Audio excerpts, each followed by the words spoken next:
am, as a public servant, completely financially divested of any conflicts of interest with any healthcare companies, any stocks, any lawsuits that I would financially benefit from. Are you? Yes. You're completely divested? Yes. You have no financial interest in any lawsuit, crypto, none of that? No. Oh, okay. Crypto? I own Bitcoin. Okay. And do you have any other securities or assets? I don't. I mean, I had to go through this with the Office of Government Ethics, and I had a few interests that were very minor that I divested. Okay, just checking. I'd always like to. Oh, it's a good question. I always like to know what the field is before I enter conversations. So thank you for that. In the healthcare space, something that we've both spoken to is that some of the worst actors are in the for-profit medical space. Are in for-profit health insurance, big pharma, et cetera. And one of the worst companies, actually, is United Healthcare in this respect. United Healthcare is the largest health insurance company in the country. They are the largest employer of doctors and own thousands of pharmacies, clinics, surgery centers, and home health agencies, as well as hospice providers. Secretary Kennedy, are you aware that President Trump's Department of Justice is reportedly investigating United Healthcare for criminal insurance fraud in some of their for-profit health insurance plans, like Medicare Advantage? I'm not aware of that investigation. You are not aware that the Trump Department of Justice is investigating the largest insurance company in America that I'm not aware of for fraud in Medicare Advantage? No, I'm not aware of that. That you have jurisdiction over? It doesn't surprise me. Okay. In your submitted testimony, you said HHS takes seriously our role as responsible stewards of taxpayer dollars. Are you aware that for-profit insurance corporations like United Healthcare have been found to be defrauding public dollars of more than $80 billion a year? I'm not aware of that number, but I'm aware that there's fraud across the for-profit sector. Respectfully, Secretary Kennedy, if we're making decisions around waste, fraud, and abuse, this is the largest source of waste, fraud, and abuse of public dollars in the public insurance space. Did you say $80 million? $80 billion a year. Did you say 80 million or 80 billion? 80 with a B. Billion. With a B, yeah. If that's the case, why did you nearly double the rate that taxpayer dollars give for-profit insurance companies like United next year, if you don't know those things? Double the rate? How did I do that?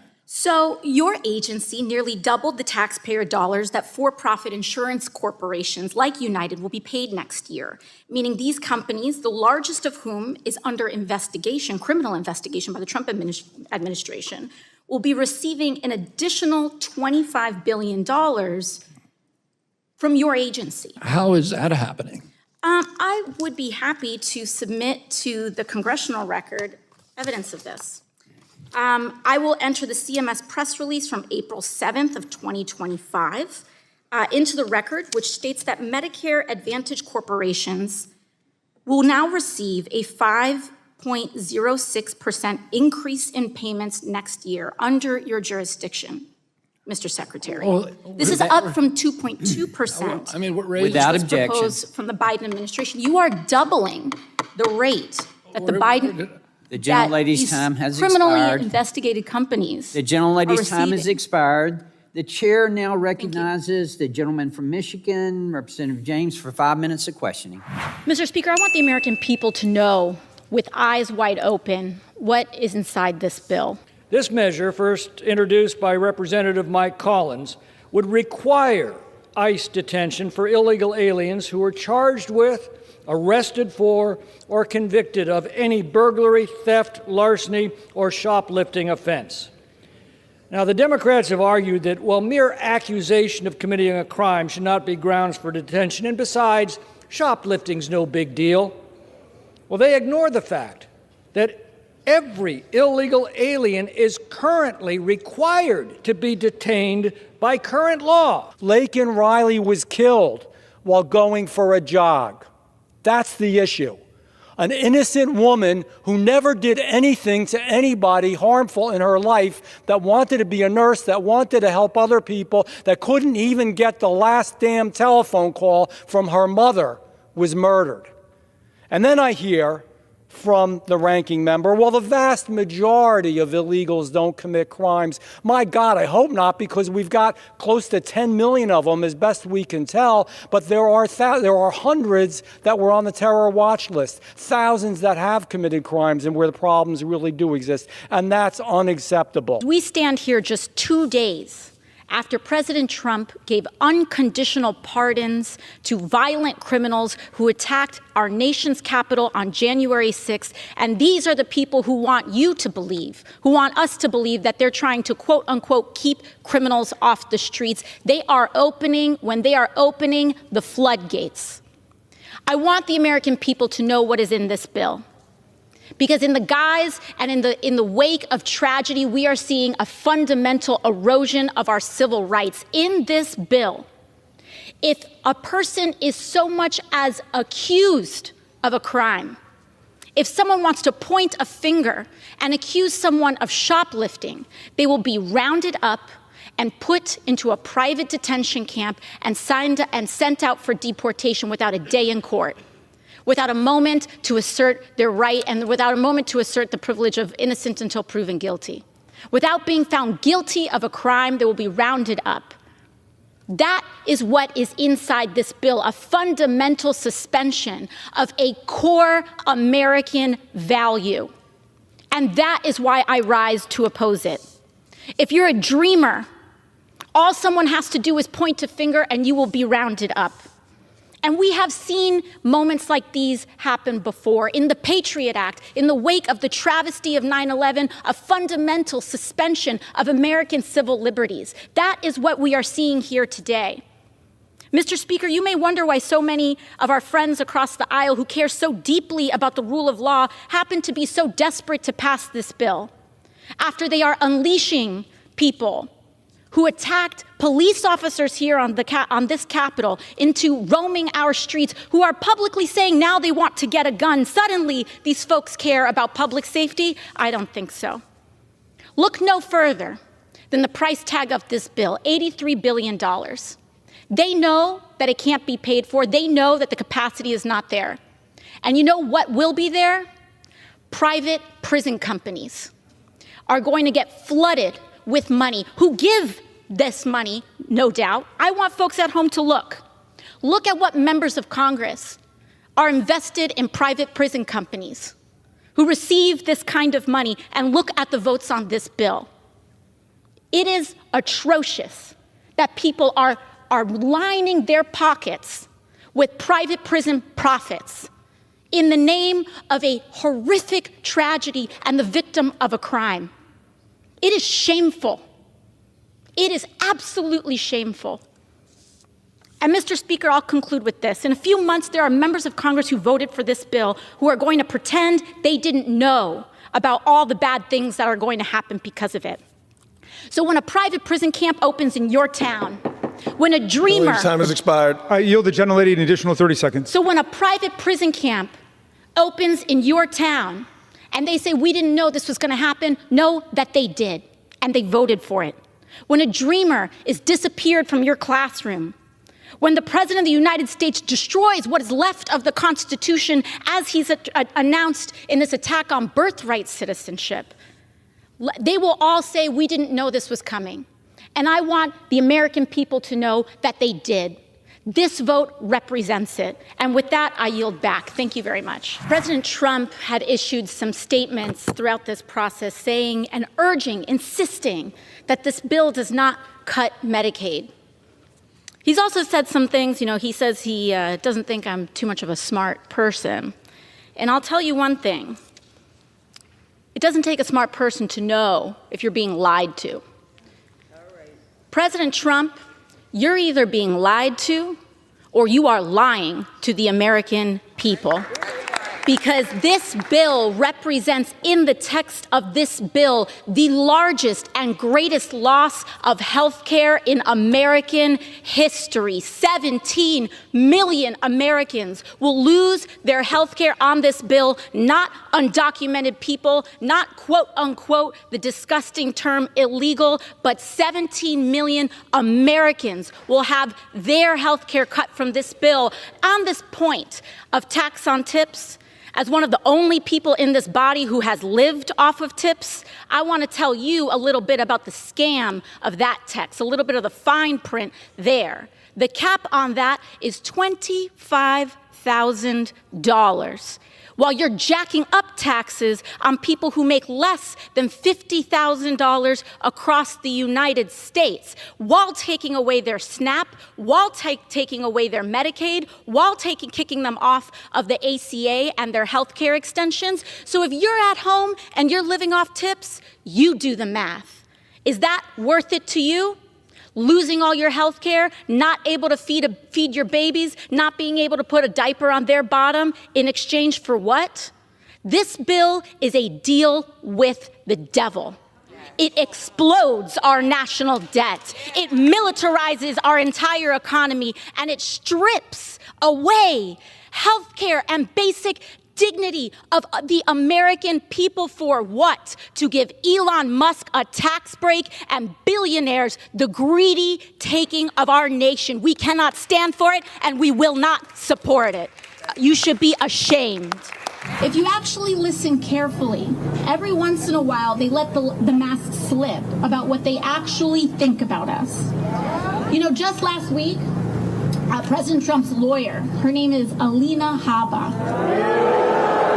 she went on television, and when she actually had to be faced with explaining her job, and when she actually had to be faced with doing her job, this is what she had to say. And I love when AOC lectures Elon Musk about not being intelligent. I'm like, oh, she's such a genius. You know, I'm inspired by her every word. You were in the bar.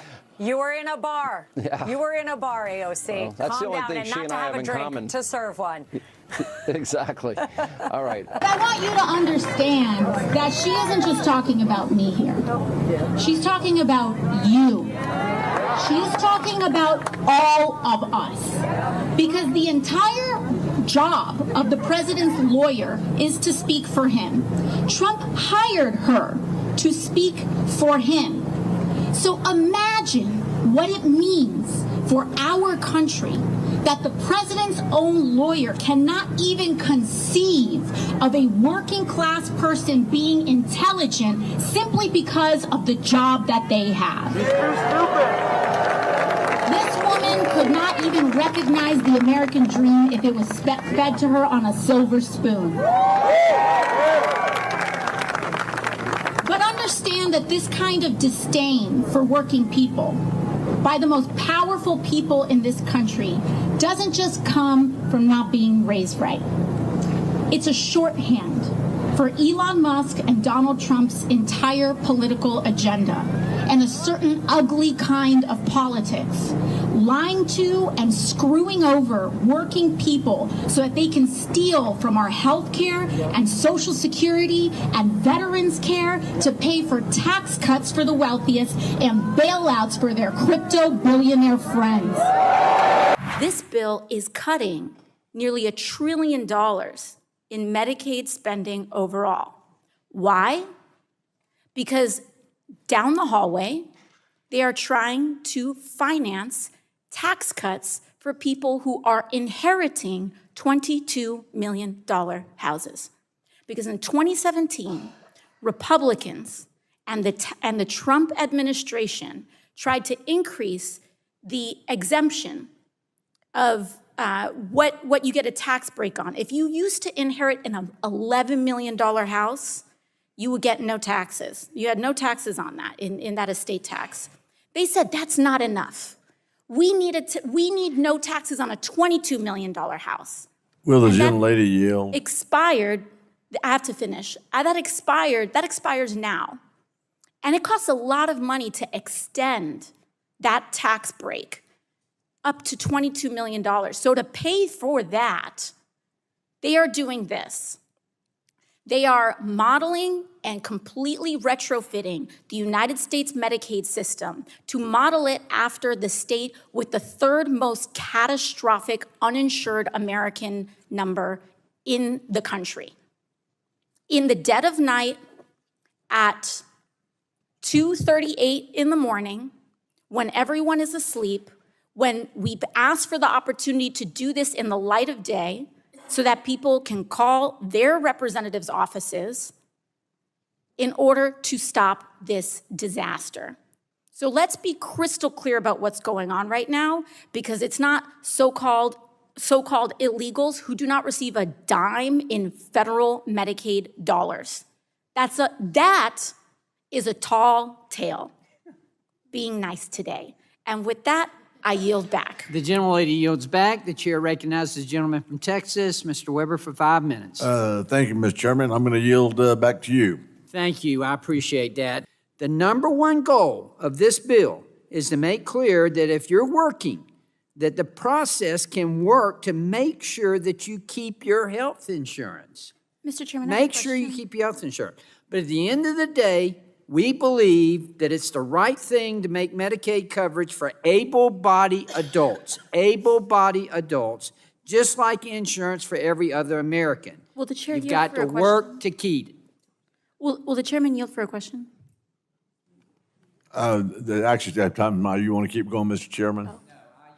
All right. We'll yield to the gentlelady. Thank you. In terms of some of the exemptions, pregnancy is covered, correct? May I interrupt? I'm glad you're addressing us instead of speaking to the camera. Yeah. Keep going. Pregnancy is covered, correct? Yes.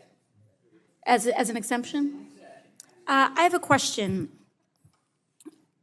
Given the Dobbs decision and the fact that many women in many states are forced to be All right, I'm carrying. going to have to stop. I'm going to reclaim my Okay, my- what about reclaiming my miscarriage? time. Thank you. What about miscarriage? I'm reclaiming my time. Thank you. I just want to make the point that we'd like for you to address the Republicans, and let's have a dialogue Okay. this way and not to a camera. Mr. Chairman, I yield back. But The gentleman yields back. But I'm asking the question, what about a miscarriage? The gentleman I'm yields trying to back. engage in the way that the gentleman The lady is requested. out of order. The gentleman yields back. Oh, so we don't want to answer for women having miscarriages and bleeding out in parking lots. Who looks Okay. to be recognized. We've had this conversation around the specific words that Republicans would like to use, like shifting. If I was in an office and I was shifting an employee, I'd be shifting them to another role or to another office. I don't hear the Republicans talking about where they're shifting these individuals to. Off Medicaid to what program? Because it's not just Medicaid, it's also the ACA, right? So you're making it harder for people to have health care, and you're not telling anyone where they're going to be shifted to. So if someone relies on Medicaid, right, and now they have these work requirements, this red tape, right, that like in Georgia, like in Arkansas, boots people from Medicaid, right, where are you, quote, shifting them to, right? And you haven't made that point clear at all or spoken to the American people who rely on Medicaid, who rely on the ACA expansion to know where they're going to go. And that's why they're so worried, and that's why we're so worried for them, because we know you're not reinvesting in the program. We know that you have no alternative to Medicaid or the ACA, and that's what's so alarming. And until you can answer those questions, we're going to keep calling out what harm this will do. But I want to yield to my colleague from New York, because I think she was about to touch on some really important questions that the American people need to hear. Thank you so much. I think my colleague from New Jersey, it seems as though I touched on something that was sensitive for the majority. But this is an important question.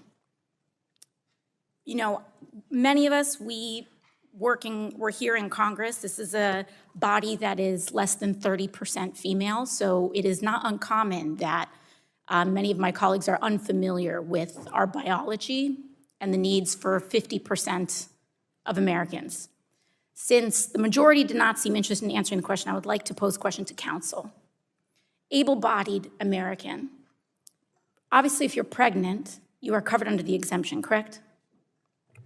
That is correct. If you are not pregnant, you would not be covered under the pregnancy exemption, correct? That is correct. So if a woman miscarries, she would then be kicked off the exemption, correct? The exemption also includes postpartum coverage. Postpartum, miscarriage. Is miscarriage covered under that? If a state includes miscarriage under postpartum coverage, then yes. Federally, in this statute, is miscarriage explicitly included in the language of the text? The bill includes postpartum coverage as an exemption. Miscarriage is not listed, correct? If a miscarriage by a state is included in postpartum coverage, then yes. Is miscarriage explicitly included in the text of the bill? It is not explicitly stated in the text. Thank you very much. I think this is tremendously important for my colleagues to understand because President Trump nominated anti-abortion, anti-choice Supreme Court justices that now, because of the Dobbs ruling, have forced women to carry not just carry out miscarriages, traumatic miscarriages, which can be debilitating, life-threatening, and then on top of it, could potentially endanger their insurance status. Sit with that. Thank you. Will the gentlelady yield? I will yield. Thank you so much. And speaking of where we are addressing and who we are addressing, there are 13.7 million Americans on the other side of that screen right there. Hello? Hello. I'm talking to you because I work for you. And they deserve to see what is happening here. Because there are plenty of districts, including Republican ones, where 25% of your constituents are on Medicaid. 40% of your constituents are on Medicaid. And yes, I am talking. Will the gentlelady yield? I am talking to them, and I will not yield because it was a terribly disrespectful comment, and I will not yield to disrespectful men. Thank you very much. You yield back? We'll yield back to the gentlelady. Yes, I yield to the doctor from California. Today, the Republican House majority brought to the floor a resolution honoring, quote, honoring the life and legacy of Charlie Kirk. Charlie Kirk's assassination was a horrific and vile attack and incident of political violence.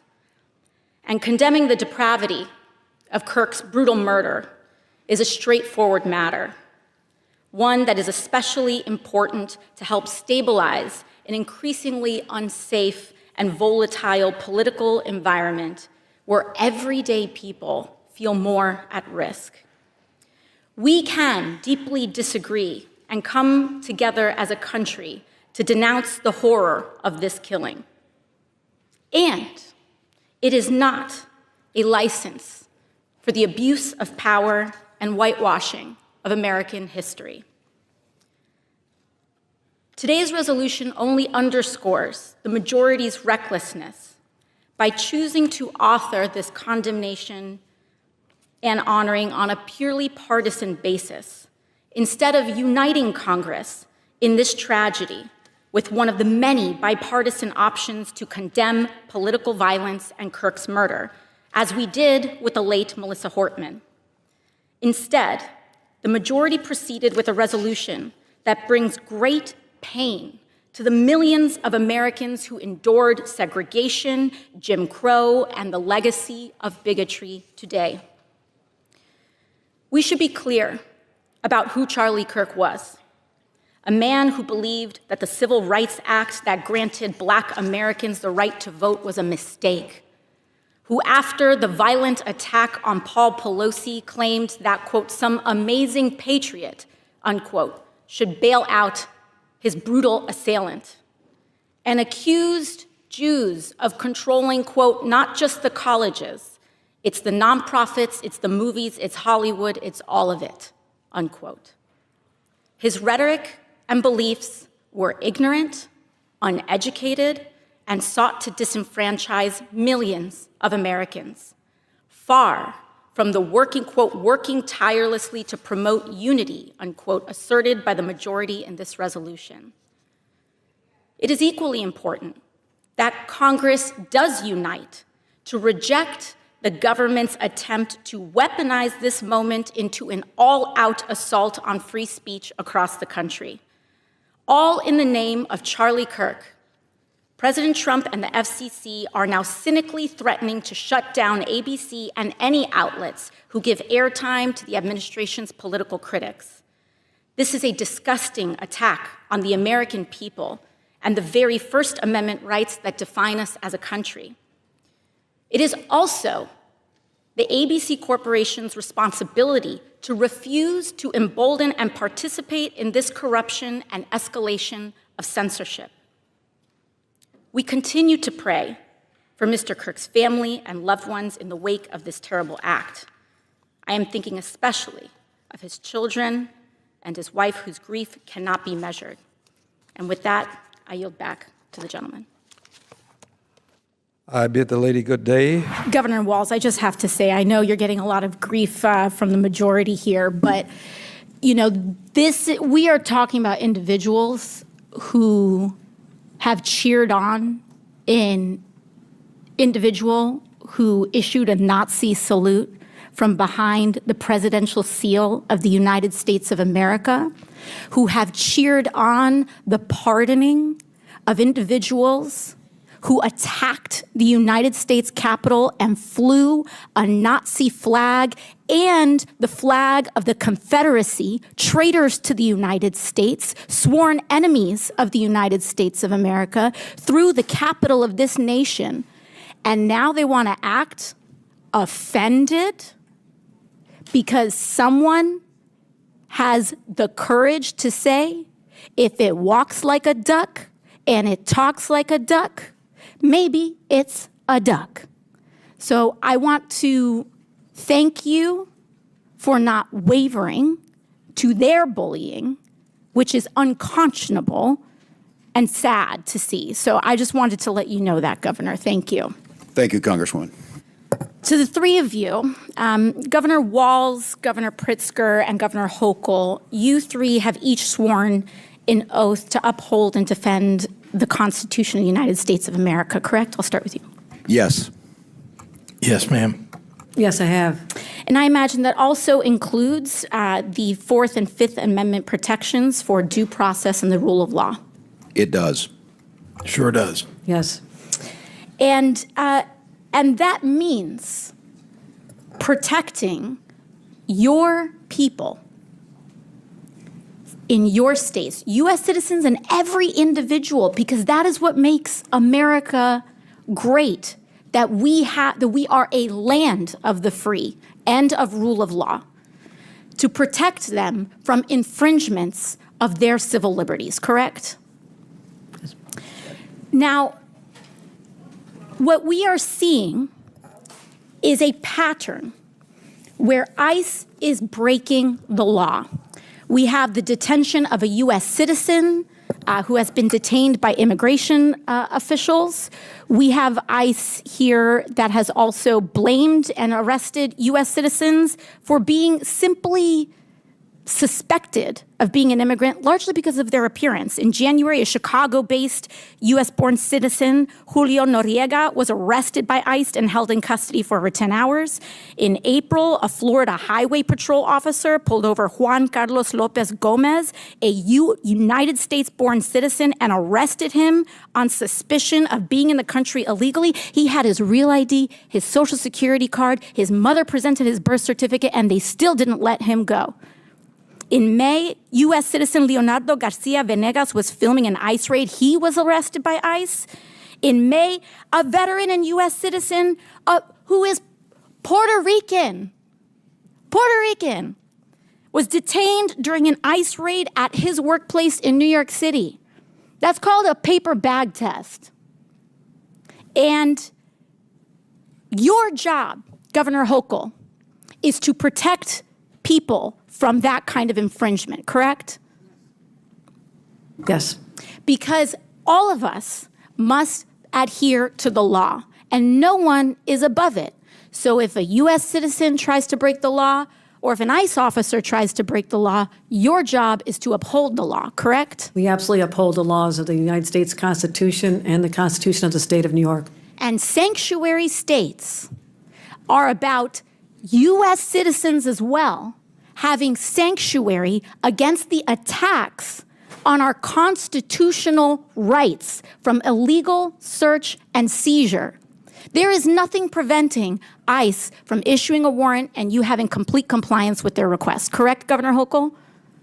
We comply in cases where there's been criminal activity alleged. Yes, we always do. But we're not involved in civil immigration enforcement because our state police that I control have to deal with other crimes that they're solving. And apologies, I just have 10 seconds left. But when they say illegal versus legal immigration, they are trying to end legal status in the United States as well. Correct, Governor Pritzker, with the end of TPS and making people undocumented by removing legal status, ending legal status, and then having the audacity to call them illegal when they were here documented, correct? Taking students' visas away from people, taking their legal right to be in the United States away from them when they've been granted maybe years earlier to stay. So I don't want to hear about how this is about illegal versus legal immigration. They are attacking legal status and removing legal status. The Republican majority is anti-legal immigration in the United States. And I want to make that very clear, and I yield back. 13.7 million Americans. 13.7 million Americans are the number of people in this country whose health care are going to be stripped in this bill. Now, Republicans are going to try to tell you every single distraction in the book from that essential number. I want people at home to understand that Medicaid and the federal matching funds for Medicaid can make up 30 to 40% of some of the state budgets that we have going on back in your home. Republicans have put this bill together, rushed it together in a matter of hours on the back of a napkin, shaking it, walking out of the White House, and brought it right here to this floor. They are defunding Planned Parenthood. They are ending tons of Medicaid coverage for 13.7 million Americans, including Affordable Care Act coverage as well. And if you want to get an abortion and have a silver plan on a healthcare plan that you paid for, you will also be affected by this legislation as well. Also, allowing suppressors on guns to be deregulated to some of the largest amounts that we have seen since the 1930s. This is just a Christmas bill. This is just a Christmas tree. I yield the gentlelady to 30 seconds. And so I want people to understand, for my Republican colleagues who assure what is in and not in this bill, in this process that has been this rushed, when you wake up in the morning, you will realize that you voted to defund Planned Parenthood and to take away health care from 13.7 million Americans. And when this country wakes up in the morning, there will be consequences to pay for this, and I yield back. You know, I think it's important to, one of the comments that was made earlier is this idea that our concerns around our medical systems and research is unsubstantiated, that it's, quote, been just a week. Let us remind you, it has been barely a week since these notices went out. The American people clearly support the president's goals of eliminating government waste and bloat, and they want us to streamline our regulatory bodies. So before jumping to unsubstantiated claims that these cuts will hinder such innovation and research or negatively impact our preparedness and response infrastructure, let us take a moment to look and see what further action the administration takes to improve the efficiency, the transparency, and overall effectiveness of our public health system. As someone who represents a large hospital network that receives a lot of research funds, telling people to wait, that it's just been a week, that we don't need to be so concerned, I think you should tell that to someone with an experimental pacemaker that's inserted in their body right now whose research is now imperiled. We've got folks in these systems, researchers, people who support this research that have just been laid off, people with medical devices, experimental medical devices implanted in their body that have been abandoned due to this reckless idea that we can just come in and lay off dozens of public servants as though their work does not matter, as though it has no impact on everyday people, as though these breakthroughs are not in peril. The way that scientific research works, you can't just blip things and turn things off. Cancer research, medical research, short-term research, cell cultures, these are not things that you can just take out of a fridge, dump it, and put it back in again. Companies, when we talk about innovation in our treatments, companies are working to try to get these treatments approved. And these kinds of blips and delays and disruptions in sensitive scientific processes may force these experiments to start all over again, delaying approvals by months, if not even years. This amendment is very simple. It is not asking for extra dollars. It is not asking for large changes. It is not asking for structural shifts. It is saying that we need to examine these disruptions and the impacts that they have been having on everyday people to make sure that people are still safe. And respectfully, as it pertains to the FDA already being mentioned in oversight plans, in previous oversight plans, one thing that is not included in previous oversight plans that is different from today is DOGE. DOGE did not exist 2 years ago. 19-year-olds were not raiding the Treasury 2 years ago. People who have no idea with medical background have not been hauling in and creating kangaroo courts for scientists to dismiss them 2 years ago. That started happening now. Elon Musk is not a scientist. He is not an engineer. He is a billionaire con man with a lot of money. He does not have this kind of good background. And in fact, while there's some disruption over that, I sincerely ask you all to examine what expertise he has in approving medical devices, in biomedical engineering devices. And if you all think that he is an expert in that, I've got a bridge to nowhere to sell you. These are people's lives that are on the line, and we cannot laugh them away. Genuinely, please, I am asking you to please support this amendment for the people who have medical devices stuck in their body. Thank you, and I yield back. Are you familiar with how many Americans are employed by the energy efficiency sector nationally? I am not. It's about 2.3 million workers. About 2 out of every 5 energy jobs in the United States are related to energy efficiency. Can you guess what is the fastest growing category of energy efficiency work in the United States? I'm not particularly good at guessing. That's all right. So, yes. It's construction. Okay. So these are construction jobs. Energy efficiency jobs are construction jobs, installation, production, manufacturing, HVAC, building materials, all of it. Now, do you know how many jobs have been threatened or lost due to the Trump administration's closures of clean energy projects in the last 6 months or so, the first half of this year? I'm not aware of any such analysis. 91,000. Trump administration and Department of Energy policies have cost Americans 91,000 jobs nationwide in rollbacks on efficiency. And, you know, these large numbers are statistics. They're hard to, I think, people to understand when they show up on a white paper. But in Colorado's 8th district, Amprius Technologies canceled plans to construct a $190 million battery plant in Brighton, Colorado. In that same district, actually, another company, VSK Energy, canceled plans due to the Trump administration, canceled their plans to build solar panels, and they scratched a $250 million investment and up to 900 jobs in that same district. In Georgia 12, an EV plant was canceled due to the Trump administration and DOE's freezing of the EV charging program. Registered Georgia has a population of 157 people.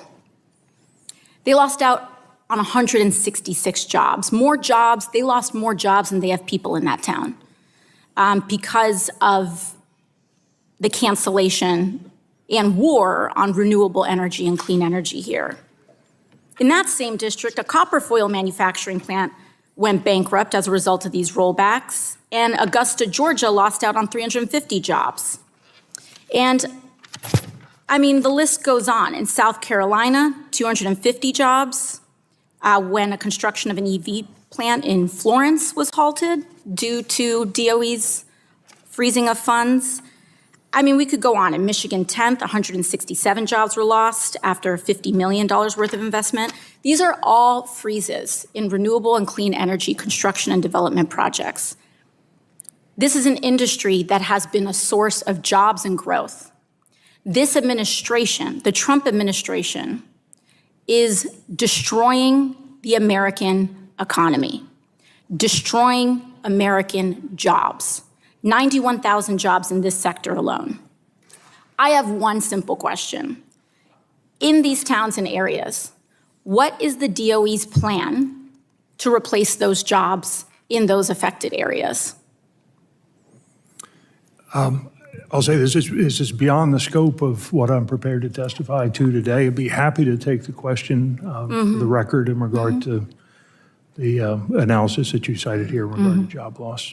So in your view, you're the general counsel for the Department of Energy, that's correct? I'm acting. Acting. And in all that you've seen, have you seen any effort to replace these jobs that are being canceled by the administration? I have not. I'm not sure that would come my way. But So we're seeing a concerted effort, 91,000 jobs already gone. Now, this is after the administration has also already released a revised report saying we have 1 million less jobs in this economy than there was originally reported. We're actively killing plants and projects in rural places across this country. And I'm hearing today that there's no effort to replace them.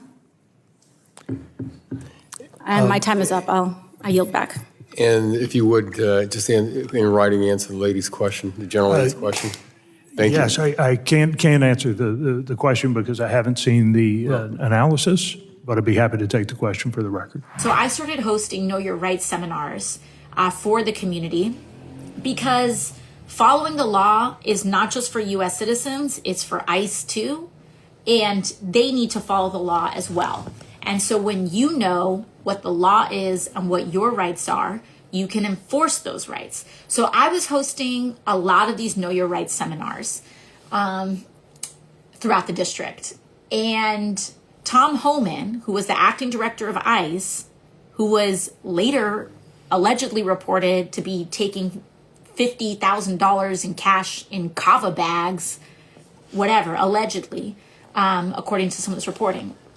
But back then, Tom Homan decides that he's going to try to threaten me. And he's going to say, I'm going to request that the Department of Justice open an investigation onto you, a legal investigation onto you into aiding and abetting crime. What I find disturbing is that any member of Congress wants to educate people how to evade law enforcement. You can claim you're educating those constitutional rights. Okay, you can keep that claim.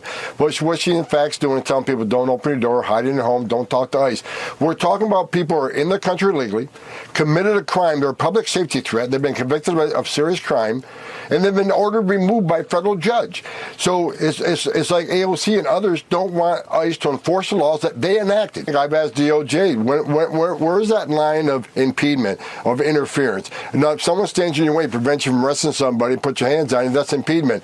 But what line is telling people to hide from ICE, not open the door? Where do you cross that line on impediment? So I've simply asked the Department of Justice, give us that line. You have talked to them about this. That's what you're saying? Absolutely. Excuse me? Aiding and abetting crime. We are aiding and abetting the prevention of crime because people need to know their rights so that their rights aren't violated.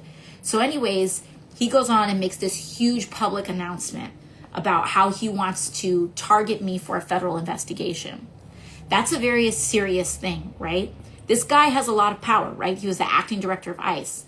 He has a direct line to Pam Bondi at the Department of Justice, a department of whose actual respect for the law is eroding by the day. And it doesn't matter whether it's legal or not. It doesn't matter if it's right or not. They have the power and they are positioned to abuse their power and to open such a thing on totally baseless grounds that even if it's false, they can try to do that, right? And so that's a scary thing. So I can respond to that by being scared and stopping my Know Your Rights seminars, right? Pulling back. But I didn't, because this guy is a joke. I am using clean language on this live, but this guy is a joke. Kristi Noem is a joke.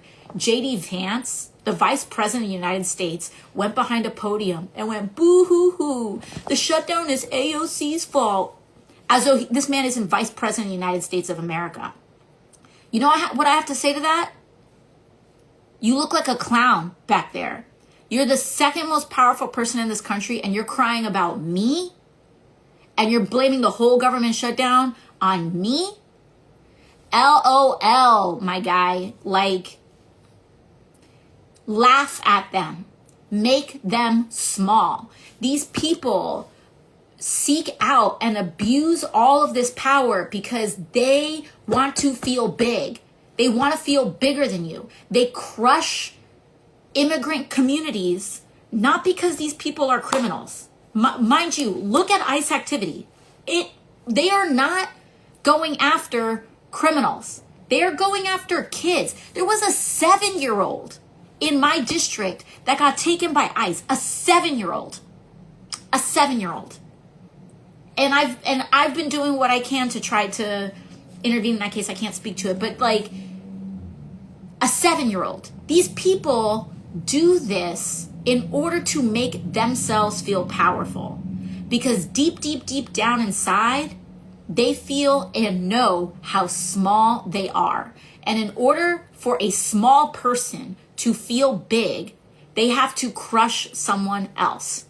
And like that is what their whole political identity is all about. It is about this forced supremacy that is based on nothing, because they feel and know how small they actually are. And instead of actually fixing the things that are making them so small and insufficient, they have to pick on someone, or they have to pick on communities that have no one defending them. That's what this is all about. This whole thing, this whole fight about, Democrats are shutting down the government because they want healthcare for illegal immigrants. First of all, totally false. Second of all,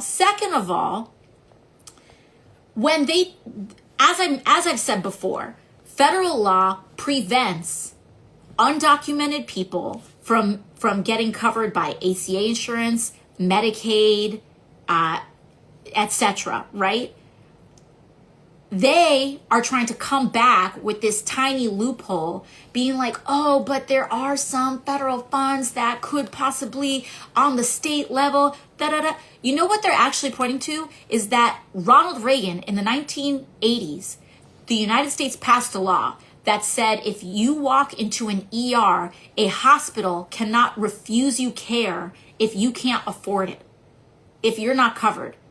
Because we decided that we wanted to be a civilized country, that if someone gets hit by a car and they're bleeding out, that a doctor isn't checking for their insurance coverage before they go rush into an emergency room. Like that you are treating the human being first, because we don't want to live in, trust me, regardless of your stances on immigration, you do not want to live in a country where that law is reversed. I guarantee you that. I guarantee you that. And so they're trying to whatever, the point is that they are scrapping and grasping at straws because they have nothing else. Laugh at them. Stephen Miller is a clown. I've never seen that guy in real life, but he looks like he's 4'10", and he looks like he is angry about the fact that he's 4'10". And he looks like he is so mad that he is 4'10", that he's taken that anger out at any other population possible. Like, laugh at them. Laugh at them. Yes, they are dangerous. Yes, we're here to be strong for one another. We need to expose the lies. We need to never let off the gas when it comes to protecting one another, exposing the lies, documenting things. We're seeing this too, right? And so I think it's very important to be able to hold multiple things at once. And we've seen this work in other cultures. We've seen this work in other countries. Yes, the resistance to authoritarianism is very real. The risks of abuse of power are very real. But one of the most powerful cultural things that you can do to a political movement that is predicated on the puffery of insecure masculinity. That's what this is about. This isn't, people talk about toxic masculinity, more than, it's like, let's put that to the side for just 1 second. This is about insecure masculinity. And one of the best ways that you can dismantle a movement of insecure men is by making fun of them. By having secure men who aren't afraid of successful people around them, who are good dads, who have strong values, also participating in that as well. So, like, that's what I have for that. And also someone said, short kings are great. Absolutely. I'm not here. I want to absolutely make sure that I talk about that. I'm not here to make fun of anyone's anything, but the way people overcompensate over their own stories is what I'm talking about there. So thank you for the clarification. I appreciate that. Shout out to our short kings.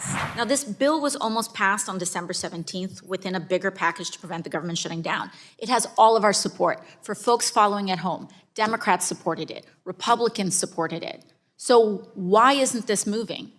It's not because there's no substance for it. All 4 witnesses testifying today are in support of it. Republicans are in support. Democrats are in support. So what happened? Well, on December 17th at 4:15 in the morning, Elon Musk began firing off a barrage of social media posts opposing pharmacy benefit manager reform, PBM reform. And all of a sudden, this bill that had almost unanimous support fell apart in a matter of hours. And the vote was postponed on that day. After he tweets, it gets canceled. Elon Musk tweets, we have nearly 435 members of Congress all on board of it. He sends one tweet and all of a sudden, everyone backs off. And it kills drug pricing reform that saves people money on their insulin, on their asthma inhalers, on everything that they need. And then to kick it off, 5 days after he kills pharmacy benefit manager reform, we get this tweet from Elon Musk.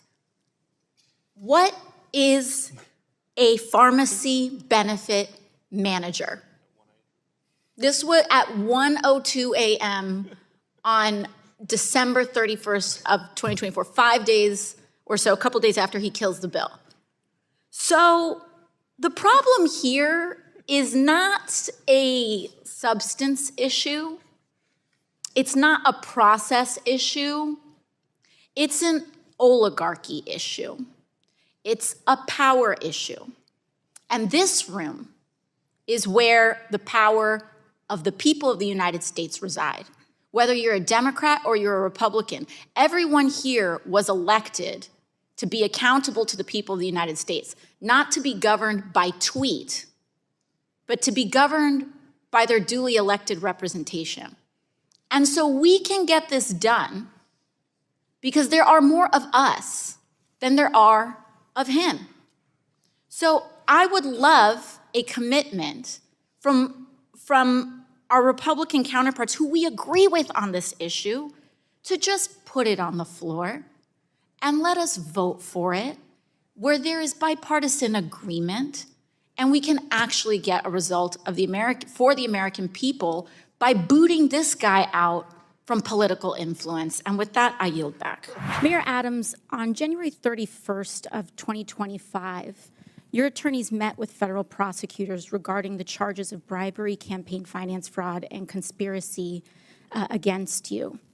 Were you aware of this meeting prior to its occurrence? Congresswoman, as Microphone, please. I'm sorry.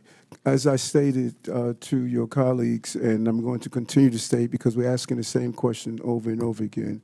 This is a new question. This case is in front of Judge Ho, and out of deference to I our understand, criminal justice Mayor Adams. process, I'm going to Mayor Adams, defer this as your to the counsel, court. I'm sure will inform you.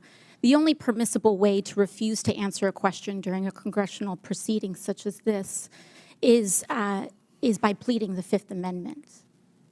Deference to the judge is not a permissible excuse for not answering questions during a congressional hearing. Is it your intention to plead the Fifth today?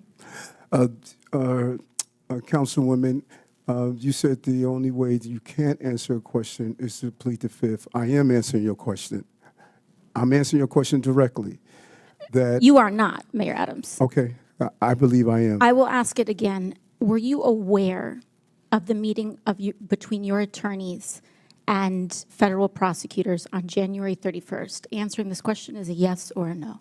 And I'm going to answer it again. Out of deference to Judge Ho with this case. That is not an answer, Mayor Adams. He is going to deal with the outcome of the case. Mayor Adams, is it your intention to not comply with these questions?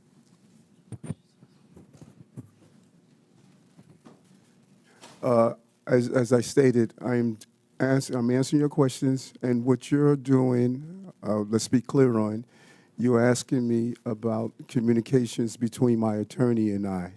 And I don't think that is appropriate to be asking a question between my attorney and I, because we are in a country of law and order. I understand. And your So, Mayor relationship Adams, and who communications is with your your attorney should be respected. Who is your attorney? Alex Spiro. Alex Spiro, thank you. Now, Mayor Adams, have your attorneys ever met with city officials? That is not covered. I'm not asking about your conversations with your attorneys. Have your attorneys met with city officials, New York City officials? Any communication or activity between my attorney yes or and I no? is Have up to your attorney have and your I. personal You can reach out attorneys to, met with New York City officials? Alex Spiro, my attorney, to deal with those communications. Mayor Adams, in this meeting, did anyone representing you, including perhaps Mr. Spiro, agree or allude to any arrangement with the Trump administration that would involve changing city policies in exchange to reconsideration of the charges brought against you? You say in this meeting? Can you be clear? In the January 31st meeting. Again, there was never any agreement, never any quid pro quo. And That's not what I'm asking. Nothing wrong. Never any agreement, never any quid pro quo. Was there an allusion and nothing to a shift that in I've New York done City wrong. policy? Gentlelady's time's expired. And I just want to remind her, Mayor Adams is here voluntarily, and we appreciate that. The topic of the hearing is about our illegal alien problem and the drain on the cities and what the solution is. So, Chair now recognize Mr. McGuire from Virginia. Mayor Adams, are you aware that the former acting U.S. Attorney Danielle Sassoon was present at the January 31st meeting between your lawyers and federal prosecutors? As I stated, and you, Congresswoman, you appear to want to ask the question over and over again, and so I could only give you the appropriate question over and over again. That this Okay, case I is understand. Mayor Judge Adams, are Ho, you not and answering Joe this Ho question because you will believe be you will able incriminate to respond yourself? to the movement I of this understand. case. Mr. Chairman, I would like to submit to the congressional record Danielle Sassoon's resignation letter from the U.S. Attorney. Without objections ordered. Thank you so much. In her letter, the former acting U.S. Attorney, a registered Republican, a former clerk for Antonin Scalia, was appointed by President Trump to serve as acting U.S. Attorney was present at the January 31st meeting between Mayor Adams' attorneys and federal prosecutors. After that meeting with attorneys, the acting U.S. attorney resigned rather than dismiss the charges against Mayor Adams. In her letter, which I have just submitted to the congressional record, Ms. Sassoon stated that during that January 31st meeting, Mayor Adams's attorneys, quote, repeatedly urged what amounted to a quid pro quo, describing it as a, quote, improper offer of immigration enforcement assistance in exchange for a dismissal of his case, end quote. The acting U.S. attorney has submitted a former acting U.S. attorney has submitted a letter. And Mayor Adams, do you know how many federal prosecutors total resigned rather than file the motion to drop the charges? It was reported that 7. 7, correct. Mr. Chair, I would like to submit another letter from Hagan Scotton, his resignation letter.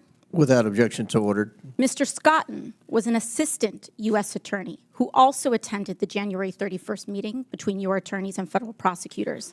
He also resigned rather than drop the charges. In his resignation letter, he stated, and I quote, "Our laws and traditions do not allow using the prosecutorial power to influence other citizens, much less elected officials." 7 federal prosecutors, the acting U.S. attorney, the assistant U.S. attorney, all gave up their entire careers, Republicans included, then drop these charges because of what they saw transpire in that January 31st meeting. This is important not just for the city of New York, but for the people of the United States of America. Because what is being alleged is genuinely not just about what may or may not have occurred from the mayor's office and with the mayor, but what is happening at the Department of Justice. And that's what I want everyone to understand. These are not Democratic U.S. attorneys. These are Republican U.S. attorneys that have trained under Republican-appointed Supreme Court justices who have stated that there is and suggested as well, that the prosecutorial power at the Department of Justice may be influencing what is occurring. And instead of carrying that out and carrying out the erosion at the Department of Justice, they would have preferred to give up their entire careers. 7 lifelong public servants involved in law enforcement, mind you. And to that, when it comes to the fact that this may or may not have anything to do with this hearing, respectfully, Mr. Chairman, this is about specifically immigration enforcement in terms of that. And this right here is the 4-alarm fire that everyone must be paying attention to. Because if it's not just in the mayor's office of New York City, what other city, what other individual, what other municipality leader can be next? For a party that talks about states' rights and municipal rights, we must defend, yes, the rule of law, including in the Department of Justice. And with that, I yield back. Less than 2 weeks ago, we saw Republicans vote to completely gut Medicaid, which covers nearly half of all births in the United States. And they did this despite the fact that the United States, the richest country in the world, also has the highest rate of maternal deaths among all wealthy countries. Black women in particular in America are dying at more than 3 times the rate of white women in childbirth. And we also have the highest rate of infant deaths overall compared to other high-income countries. We're also the only country that doesn't guarantee health care as a basic human right. Dr. Chen, as a medical provider, can you speak to why the United States has such high rates of infant and maternal mortality?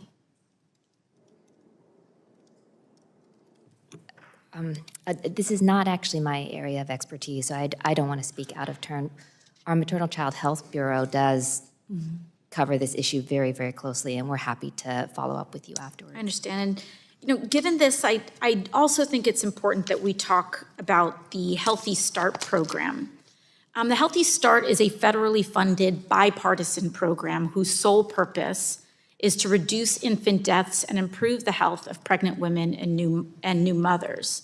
There are more than 115 Healthy Start programs across the country in both Republican and Democratic districts. In fact, Healthy Start was actually created by Republican President George H.W. Bush in 1991.